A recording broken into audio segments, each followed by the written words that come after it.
Bom, falando um pouco sobre a mobilidade da cidade, então, a gente tem aqui algumas informações, né, sobre a distribuição modal em Tóquio. Em 1995, essa grande área de Tóquio, ela tinha em torno de 27% das viagens eram feitas por transporte público. Em 2008, isso aumentou para 33%, mas no núcleo de Tóquio, a gente já tinha em 95, 45% de transporte público, isso em 2008 subiu para 52%.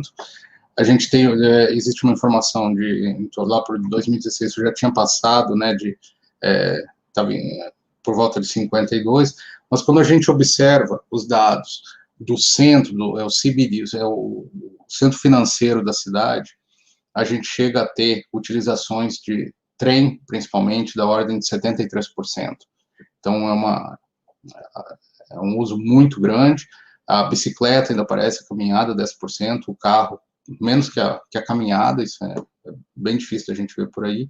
E interessante aqui no Japão é porque, diferente do Brasil, o ônibus não tem um papel principal no transporte público, né? Toda a estruturação do transporte público de Tóquio é feita por trilho, o ônibus é meramente um alimentador, e nessa área, principalmente, ele está em torno de 2%. Bom, eu vou começar a falar um pouco agora sobre cada um dos segmentos, né? Vou tentar mostrar isso rapidamente, é muita coisa, mas vamos lá. Então, começar pelos pedestres, né? E aí não tem como a gente não passar pelo cruzamento de Shibuya. Esse cruzamento é extremamente famoso, ele é considerado um dos cruzamentos que tem maior tráfego de pedestres do mundo, são estimados que 2.500 pessoas atravessam a rua por tempo de verde do semáforo aqui no horário de pico, né? Esse cruzamento ele fica na frente da estação de Shibuya, que é uma das principais estações. Essa aqui é a estação, esse prédio aqui.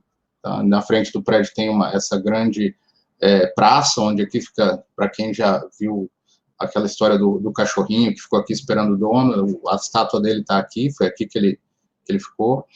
E esse aqui é o cruzamento, né, onde a gente tem essa quantidade. Isso aqui não é horário de pico, no horário de pico a gente não vê o chão nesse cruzamento. Não só nesse local, mas diversos outros locais na cidade, a gente tem vias que são completamente tomadas por pedestres, né, essa aqui é a Takeshita-dori, o paraíso de compras dos adolescentes. Isso daqui não é um dia especial, todos os dias são assim, né, principalmente finais de semana, onde as pessoas descem do metrô e circulam por essa região toda comercial a pé. Isso não é novo no Japão, né? Então, nas áreas mais tradicionais da cidade, a gente encontra ainda várias dessas ruas de pedestres. Isso aqui é uma rua, né? Com o tempo, provavelmente os comerciantes se juntaram e fecharam o teto aqui, transformaram isso numa galeria. E como antigamente as ruas eram muito estreitas, né? Às vezes até dá a impressão de que é uma galeria, mas isso aqui é uma rua.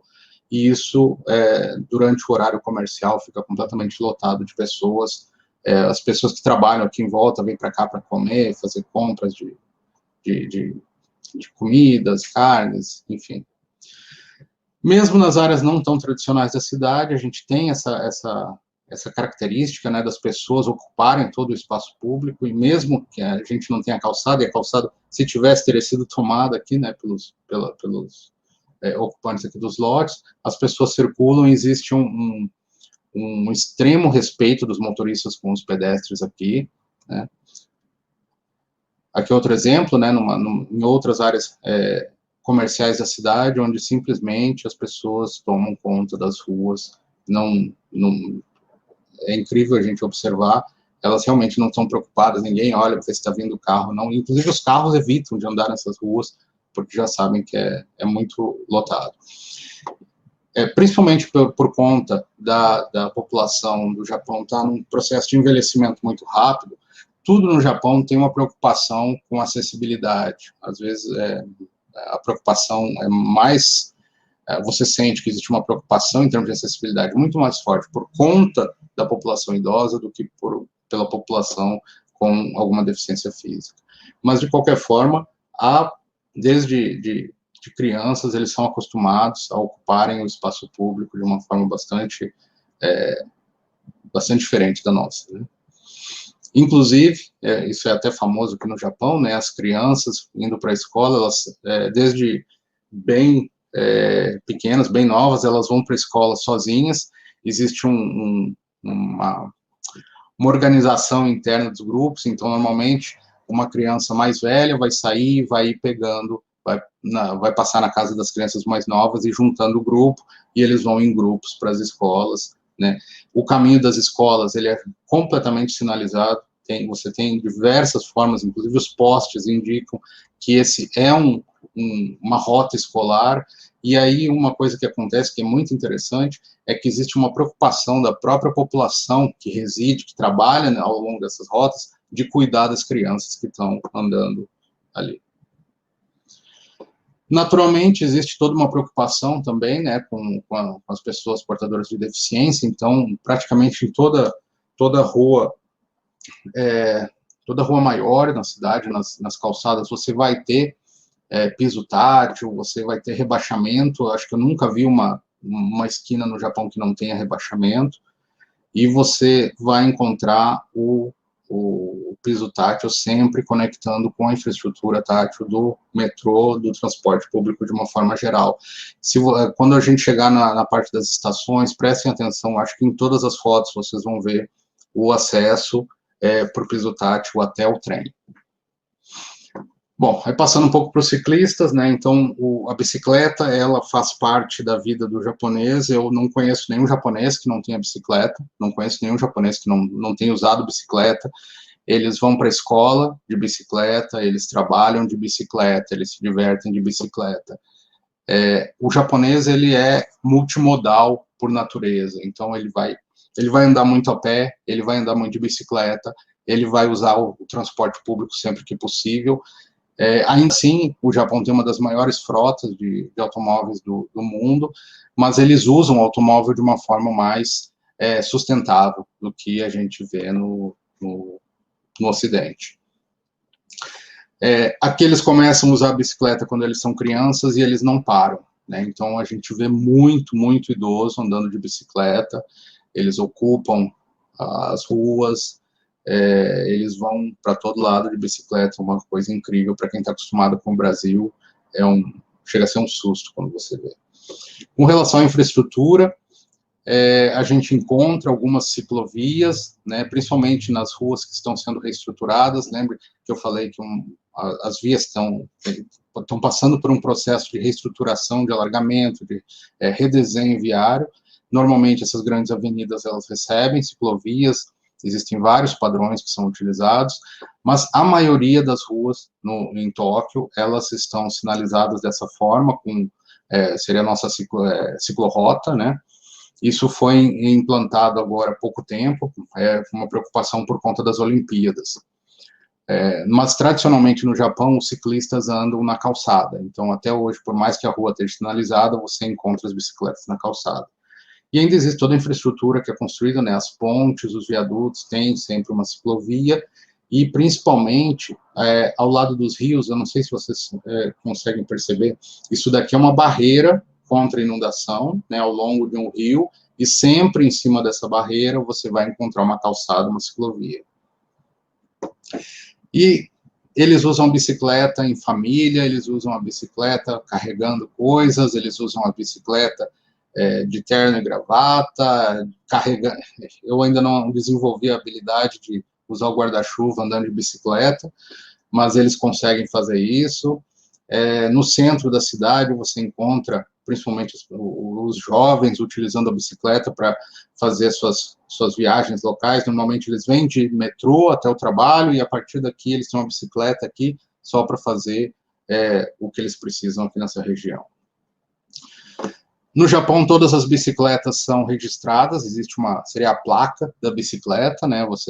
Quando você compra a bicicleta, ela recebe esse selo está registrado, seria no equivalente do CPF aqui, então, por falta de outra atividade, a polícia adora fazer blitz de bicicleta, né? Então aqui está escrito que eles estão fazendo a blitz, conferência, né, da bicicleta, então eles param os ciclistas, conferem pelo rádio quem é o dono, checam o documento da pessoa, como se fosse uma blitz de carro no Brasil, só que para bicicleta.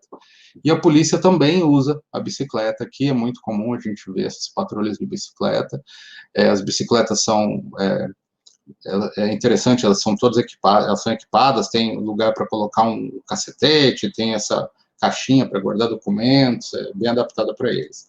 E, claro, eles fazem a fiscalização do estacionamento da bicicleta em local proibido. O estacionamento de bicicleta no Japão é um problema, né? Diversos locais são proibidos, praticamente na frente de qualquer loja você sempre vai achar muitas bicicletas, inclusive existe um famoso emprego que os idosos desempenham aqui, que é o arrumador de bicicleta. Então, ele vai passar o dia inteiro aqui organizando as bicicletas, para elas não atrapalharem os pedestres. Da mesma forma que no Brasil, você encontra estacionamento de carro na frente de todas as lojas de conveniência, restaurantes, aqui você vai encontrar bicicletas. E não sei se vocês percebem, mas a gente praticamente não vê carro parado em lugar nenhum. A maioria dos locais nas avenidas são proibidos estacionamento, né, mas sempre tem alguém que faz questão de estacionar embaixo da placa de proibido estacionar. Normalmente, os estacionamentos de bicicleta, eles ficam localizados no entorno das estações, né, então aqui é uma estação de trem e próximo da entrada você tem um local designado para estacionamento de bicicletas. Esse daqui é um local aqui perto de casa. Você tem uma capacidade muito grande de estacionamento de bicicletas, e praticamente todos eles, né, esse daqui ele é grátis, mas a maioria deles são pagos, você tem sempre uma cabinezinha aqui, onde você vai pagar o preço do estacionamento. Aqui, por exemplo, esse estacionamento aqui do lado da estação, ele funciona 24 horas, só que o pessoal da recepção só fica das 10 às 9. Por mês, você paga aqui 1.500, se você morar aqui nessa 1.500 ienes, isso dá $15. Se você morar aqui na região, $10 se você for estudante, e $20 se você não morar aqui na região. Se fizer o pagamento para 3 meses, aí tem desconto, né? Se for deixar a bicicleta apenas 2 horas, até 2 horas é de graça, acima de 2 até 8 é $1. Bom, e aí nas áreas residenciais, né, as casas japonesas são tem uma área bastante reduzida, normalmente você não tem garagem, e as bicicletas são sempre guardadas na frente da casa, né, a gente pode ver para todo lugar que a gente vai tem essas bicicletas. É muito comum a gente ver essas bicicletas que estão sendo incorporadas pela natureza de volta. Normalmente, isso são bicicletas de pessoas mais velhas que deixaram de andar de bicicleta, e ela vai ficar aí até a casa tomar um rumo depois. Normalmente, as estações de metrô, estações de trem, elas têm estacionamentos de bicicletas subterrâneos, né? Então, sempre tem a escada com a faixa para carregar a bicicleta aqui. Normalmente, você tem esse estilo de estacionamento, onde você tem 2 andares ou mais, às vezes, e sempre 500, 1.000 bicicletas em cada estacionamento desses. Existem algumas novidades que eles tentam utilizar aqui, né? Isso você encontra principalmente no centro, nas regiões mais centrais da cidade, onde o espaço é mais disputado. Esse aqui é um exemplo de um estacionamento subterrâneo, onde você tem um sistema automatizado em que você chega, coloca a bicicleta aqui e ela vai ser colocada pelo sistema, vai ser armazenada aqui no subterrâneo, você ganha um ticket, e quando você voltar, você passa o ticket no leitor de código de barra e ele traz a sua bicicleta de volta ali. Existe isso de forma portátil também, para eventos, para locais temporários que sejam necessários. Então, esse daqui é um exemplo, né, de estacionamento temporário de bicicleta, onde você, com um caminhão, carrega toda essa estrutura e funciona de forma similar, só que manualmente, né? Então, você leva a sua bicicleta, coloca ali embaixo, e ele vai ter um elevador que vai levar ela até o local onde ela vai ficar armazenada. Bom, aí a gente passa para o transporte individual motorizado. É claro que Tóquio também tem grandes avenidas, né, onde você tem um fluxo constante de carros, motos, ônibus, táxis durante o dia.